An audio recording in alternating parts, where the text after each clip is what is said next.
Have you ever wondered how this popular floating effect is made? Well, today, I'll show you how to do it in Shotcut.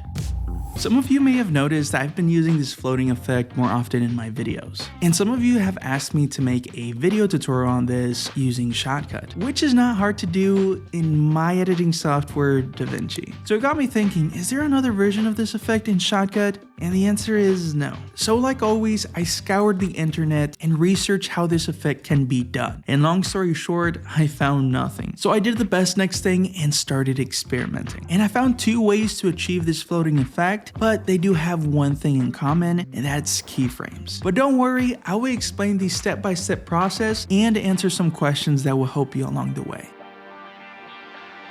The floating effect, or also known as the shake or hover effect, is a visual technique where an element such as text, an image, icon, a graphic, or even a video appears to float or hover. This effect is done by subtly animating the element's position using keyframes, creating the illusion that is not anchored to the background and is suspended in mid-air. With that said, you might have noticed that I said keyframes. So, second question.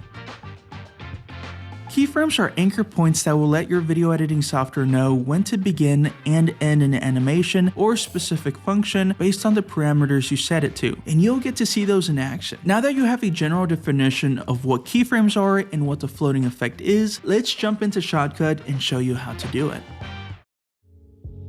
So as you can see, I'm in Shotcut right now, and on the timeline, I just have a video background that I used in the beginning of the intro. And you can import whatever footage you're going to be using for this effect. You can see that in my media library, I have this Shotcut logo I made, which is the element that I'm going to apply the floating effect to. All I have to do is just open a second video track above my main clip by just clicking on this three-lined icon and selecting track operations. And I'm just going to go to add video track, and it will automatically add the second video track right above the first one. Now I can drag and drop my logo in the second video track and adjust the length of both clips just to make sure that they align. Once that is done, I'm just gonna select my logo clip and go to the filters tab by clicking on this little plus icon and searching for the SPR filter. Once I select the filter, you'll see that it's been added and we can actually see the controls for it. Now I noticed that the logo is a little bit too big, so I'm just gonna make it smaller by selecting this fit size mode button. Or if you want, you can manually change the size by adjusting the size parameters here or adjust the zoom slider, whichever is easiest for you.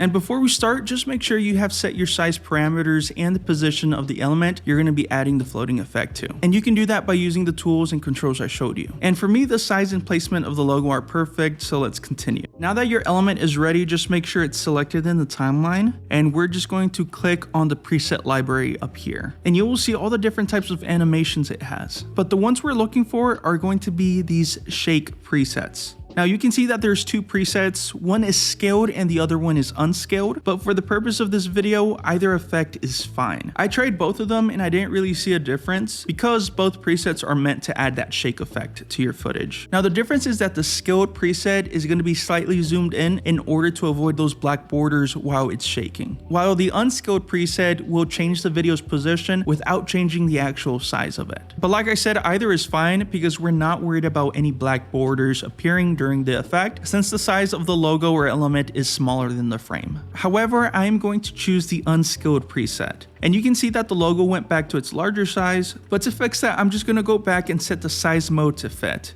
And there it is, it's all fixed. If we put our playhead at the beginning of the video and play it, you can definitely tell that's not the result that we're going for. But don't worry, we can fix that. You might have noticed that this icon here has been activated and it's blue. Well, that means that there are keyframes applied to this element, keyframes that we can adjust. To access those keyframes, you just need to make sure that your element clip is selected, in this case, my logo, and come to the bottom left of the timeline and switch your view to the keyframes timeline. Now you can see that these little points are responsible for the animation or keyframes. These keyframes are what's responsible for this aggressive shaking animation, but good for us that we can change these keyframes to achieve that floating effect. So the first thing that I'm noticing right now is that there's too many keyframes here. Second, these keyframes are also way too close to each other. So I suggest that first you try to spread out all the keyframes along the length of the clip. And you can click on these points and drag them out. And once that is done, you'll notice that once we start clicking on different different keyframes here, the position settings up in the control window will start to change and the logo will move according to that keyframe position in the preview window. But this is where it gets tricky. You see, in order to sell that subtle floating movement, the change between keyframes has to be incremental. In this case, these keyframes are way too drastic. From my testing, I found that all I need was between 3 to 5 keyframes. Now, the length of the clip that you want to add this effect to will also determine how long and how many keyframes you'll need, so keep that in mind. Now, I will start deleting some of these keyframes by either selecting the keyframe, right-clicking, and select remove, or by selecting the keyframe and clicking on this little trash icon to the side. And to make this easier on myself, I will only be deleting keyframes that are relatively too close to each other and similar in position to one another. And you can tell that by looking at the SPR filter above and checking the setting parameters. That way there is some more noticeable movement in the animation. The only keyframes I'm actually keeping are the very first and last keyframes, because those are the original position of this element, which will be the anchor point or origin for the animation itself. Besides that, I'm just deleting like every 2 keyframes and moving on to the next until I have around 4.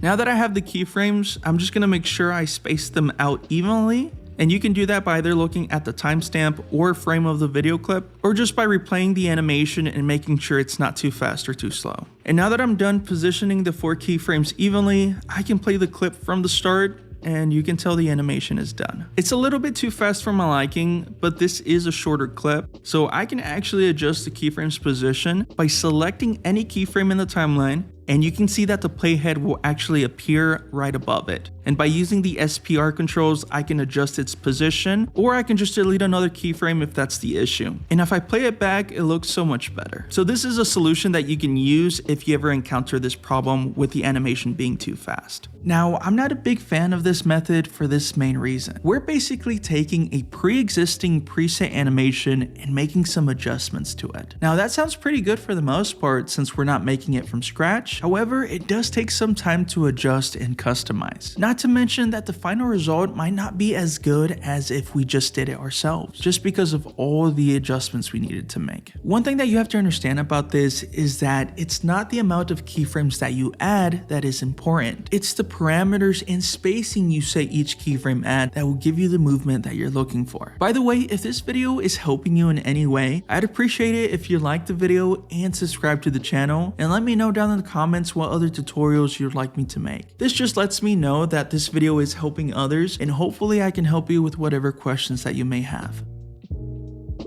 This is going to be pretty familiar, and I'll explain why. But we're going to start from the beginning and make sure that the element is ready and positioned exactly where you like it. And once it's good, just make sure it's still selected in the timeline. From there, instead of opening the preset library, we're just going to click on this keyframe icon ourselves, and you'll see that it will activate and turn blue. It'll also automatically switch us to the keyframe timeline as well. And as you can guess, this is where it's gonna get interesting. There are no keyframes here besides the first point, but other than that, nothing else. Well, since we're not using a preset, we'll just have to make our own keyframes, and it's easier than you think. So this first keyframe is our point of origin. And if you look at the SPR controls, you can see that nothing has changed in the settings and it's still the same. And eventually, no matter the animation, the element has to return to its point of origin at the end. So what I'm gonna do is set my playhead at the end of this clip, and I'm going to click on this keyframe icon we can find at the start of the timeline in order to set a keyframe. And you'll notice a dot will appear on the timeline, and if we click on that point, you'll see it has the same settings as our first original keyframe. This means no matter what's in between the first and last keyframe, the element will return to its original position. Now, to complete this effect, I'm going to place my playhead at the start of the clip and let it play a little bit further to place our first official keyframe. Now, you can either go back and click on the keyframe icon to place it, or you can simply change any parameter in the SPR filter and it will automatically place one for you. Now, the only parameter I changed was its position. I increased its position by pressing the down arrow and set it to -40. Now, I know that this sounds like it's the other way around, but it isn't. For some reason, the down arrow is to place the element higher, and the up arrow is going to place it down even lower. If you have any explanation of why this is, feel free to leave a comment down below. But all I did was move the logo higher up. However, I also want to move it a little bit to the left. And to do that, I'm just going to use these other position controls. And to move this logo to the left, I'm just gonna press my down arrow and set it to -20. And now this keyframe is good to go. Now I'm just gonna click on the keyframe again and play the clip, or I can move the playhead to the next position where I want the next keyframe to be. So right here is good. And again, I'm just gonna go back to the SPR filter, and using the position controls, I'll just simply type in the value I want just to make this faster. Since -40 is upward, I'm simply going to change it to 40 to move the logo down. And the same is true for the horizontal position. If I want to move it to the right, I'm simply going to change the value to -20 to just 20. And there you go. These are all the keyframes that we'll need for this clip since it's only about a 5-second clip. The next thing that we have to do is just change one simple setting that will make the difference. I'm just going to go back to the first keyframe and right click and select on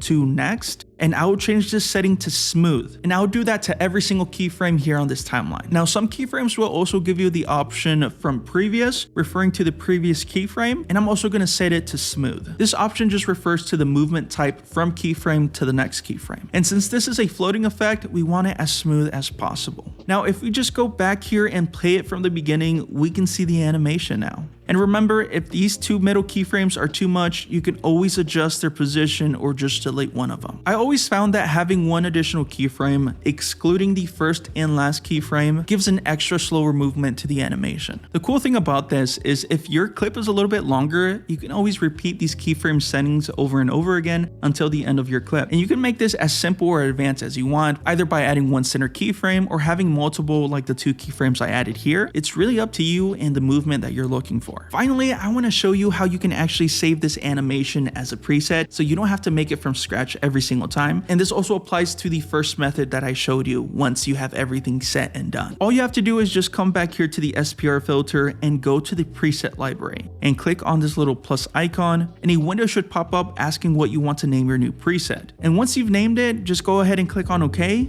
and there you have it. It's saved. So it's really that simple. Now it might be a little bit confusing at first, but I really like this method I came up with because you have more control over it. You can make it as simple or as complicated as you'd like, and ultimately you can save it for later.